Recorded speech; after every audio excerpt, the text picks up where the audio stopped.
गौरी पुत्र गणेश भगवान की जय हो। शिव शंकर माँ पार्वती की जय हो। प्रिय भक्तगणों, आप सभी को वैशाख संकुष्टि चतुर्थी व्रत की हार्दिक शुभकामनाएं। आज आप सभी भक्तजन रसपान करेंगे वैशाख संकुष्टि चतुर्थी की व्रत कथा। वैशाख माह के कृष्ण पक्ष की चतुर्थी तिथि को संकुष्टि चतुर्थी व्रत किया जाता है। इस बार यह शुभ तिथि 16 अप्रैल दिन बुधवार को है। धार्मिक मान्यताओं के अनुसार इस दिन विधि व्रत पूजा अर्चना करने से विघ्नहर्ता गणेश सभी तरह के विघ्न को दूर कर देते हैं और घर परिवार में सुख शांति बनी रहती है। किसी भी माह की चतुर्थी भगवान गणेश को समर्पित होती है, लेकिन वैशाख संकुष्टि चतुर्थी का विशेष महत्व है। मान्यता है कि इस दिन व्रत करने और कथा सुनने से मात्र से ही भगवान गणेश का आशीर्वाद बना रहता है और सुख शांति और समृद्धि में अच्छी वृद्धि होती है। तो आइए सुनते हैं वैशाख संकुष्टि चतुर्थी की व्रत कथा। तो प्रेम से बोलिए गौरी पुत्र गणेश भगवान की जय हो। एक बार माता पार्वती जी ने भगवान गणेश से पूछा कि हे पुत्र गणेश, वैशाख माह के कृष्ण पक्ष की जो संकटा नामक चतुर्थी कही गई है, उस दिन कौन से गणेश का किस विधि से पूजन करना चाहिए एवं उस दिन भोजन में क्या ग्रहण करना चाहिए। तब भगवान गणेश जी ने उत्तर दिया, हे माता, वैशाख कृष्ण चतुर्थी के दिन वक्रकुंड नामक गणेश की पूजा करनी चाहिए तथा भोजन में कमल गट्टे का हलवा लेना चाहिए। हे माता, द्वापर युग में राजा युधिष्ठिर ने इस प्रश्न को पूछा था और उसके उत्तर में भगवान श्री कृष्ण ने जो कहा, मैं उसी इतिहास को वर्णन करता हूँ। आप ध्यानपूर्वक श्रद्धा युक्त होकर सुनिए। भगवान श्री कृष्ण ने बोले, हे राजन, इस कल्याणकारी गायत्री चतुर्थी का जिसने व्रत किया और उससे जो फल प्राप्त हुआ, मैं उसे ही तुमसे कह रहा हूँ। प्राचीन काल में एक रंती देवी नामक प्रतापी राजा हुआ, जिस प्रकार आग तर्पण समूहों को जला डालती है, उसी प्रकार वह अपने शत्रुओं के विनाशक थे। उनकी मित्रता यम, कुबेर, इंद्रादिका देवों से थी। उन्हीं के राज्य में धर्म केतु नामक एक श्रेष्ठ ब्राह्मण रहते थे। उनके 2 स्त्रियां थीं, एक का नाम सुशीला और दूसरी का नाम चंचला था। सुशीला नित्य ही कोई न कोई व्रत किया करती थी। फलंत उसने अपने शरीर को दुबला बना डाला था। इसके विपरीत चंचला कभी भी कोई व्रत उपवास आदि न करके भर पेट भोजन करती थी। इधर सुशीला को सुंदर लक्षणों वाली एक कन्या हुई और उधर चंचला को पुत्र रत्न की प्राप्ति हुई। यह देखकर चंचला बारंबार सुशीला को ताना देने लगी, अरे सुशीला, तूने इतना व्रत उपवास करके शरीर को झांझर बना डाला, फिर भी एक कन्या को जन्म दिया। मुझे देख, मैं कभी व्रत आदि के चक्कर में ना पड़कर हष्ट पुष्ट बनी हुई हूँ और वैसे ही बालक को भी जन्म दिया है। अपनी सवत का कटुत बातें सुनकर सुशीला के हृदय में चुभन होने लगी। वह पतिव्रता विधि व्रत गणेश जी का उपासन करने लगी। जब सुशीला ने भक्ति भाव से संकटा नामक गणेश चतुर्थी का व्रत किया, तो रात्रि में वरदायक गणेश जी ने उसे दर्शन दिया। श्री गणेश जी ने कहा, हे सुशीले, तेरी आराधना से हम अत्यंत संतुष्ट हैं। मैं तुम्हें वरदान दे रहा हूँ कि तेरी कन्या के मुख से निरंतर हीरे और मोती प्रवाहित होती रहेंगे। हे कल्याणी, इससे तुझे सदा प्रसन्नता होती रहेगी। हे सुशीले, तुझे देव, वेद शास्त्र, वेत्र एक पुत्र भी होगा। इस प्रकार का वरदान देकर गणेश जी वहां से अंतर ध्यान हो गए। वरदान प्राप्त के फलस्वरूप उस कन्या के मुख से सदैव हीरे और मोती झड़ने लगे। कुछ दिनों के बाद सुशीला के एक पुत्र उत्पन्न हुआ। तदंतर धर्म केतु का स्वर्गवास हो गया। उनके मृत्यु के उपरांत चंचला घर का सारा धन लेकर दूसरे घर में जाकर रहने लगी, परंतु सुशीला पति गृहस्थी में रहकर पुत्र और पुत्री का पालन पोषण करने लगी। अपनी कन्या के मुख से हीरे मोती गिरने के फलस्वरूप सुशीला के पास अल्प समय में ही बहुत सा धन एकत्रित हो गया। इस कारण चंचला इससे ईर्ष्या करने लगी। एक दिन हत्या करने के उद्देश्य से चंचला ने सुशीला की कन्या को कुएं में धक्का दे दिया। उस कुएं में गणेश जी ने उसकी रक्षा की और वह बालिका सकुशल अपनी माता के पास लौट आई। उस बालिका की जीवित देखकर चंचला का मन में घबराहट होने लगी। वह सोचने लगी कि जिसकी रक्षा ईश्वर करता है उसे कौन मार सकता है।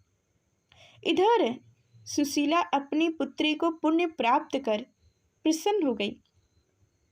पुत्री को छाती से लगाकर उसने कहा, श्री गणेश जी ने तुझे पुण्य जीवन दिया है। अनाथों के नाथ गणेश जी हैं। चंचला आकर उसके पैरों में नतमस्तक हुई। उसे देखकर सुशीला के आश्चर्य का ठिकाना न रहा। चंचला हाथ जोड़कर कहने लगी, हे बहन सुशीले, मैं बहुत ही पापनी और दुष्ट हूँ। आप मेरे अपराधों को क्षमा कीजिए। आप दयावती हैं। अपने दोनों कुलों का उद्धार कर दिया। जिसका रक्षक देवता होते हैं उसका मानव क्या बिगाड़ सकता है। जो लोग संतों एवं सत्य पुरुषों का दोष देखते हैं वो अपनी करनी से स्वयं नाश को प्राप्त होते हैं। इसके बाद चंचला ने भी उस कष्ट निवारण पुण्यदायक संकटा नाशक गणेश चतुर्थी के व्रत को किया। श्री गणेश जी के अनुग्रह से परस्पर उन दोनों में प्रेम भाव स्थापित हो गई। जिस पर गणेश जी की कृपा होती है उसके शत्रु भी मित्र बन जाते हैं। सुशीला के हृदय द्वारा संकटानाशक गणेश चतुर्थी व्रत किए जाने के कारण ही उसकी सौत चंचला का हृदय परिवर्तन हो गया। तब श्री गणेश जी कहने लगे कि हे माता, पूर्व काल में का पूरा वृत्तांत आपको सुना दिया। इस लोक में इससे श्रेष्ठ विघ्न नाशक कोई दूसरा व्रत नहीं है। भगवान श्री कृष्ण जी कहते हैं कि हे धर्मराज, आप भी विधि पूर्वक गणेश जी का व्रत कीजिए। इसके करने से आपके शत्रुओं का नाश होगा तथा अष्ट सिद्धियां और 9 सिद्धियां आपके सामने करबद्ध होकर खड़ी रहेंगी। हे धर्मप्राय युधिष्ठिर, आप अपने भाइयों, धर्मपत्नी और माता के सहित इस व्रत को कीजिए। इससे थोड़े समय में ही आप अपने राज्य को प्राप्त कर लेंगे। तो प्रेम से बोलिए गौरी पुत्र गणेश भगवान की जय हो। तो अब सुनेंगे चौथ माता की कथा। एक सेठ सेठानी थे। उनके एक बेटा और बहू थे। बहू सबको भोजन करा के फिर स्वयं भोजन करती थी। एक पड़ोसन ऐसी भी थी जो रोज पूछती कि बहू आज क्या बनाया, क्या खाया। बहू कहती ठंडी बासी।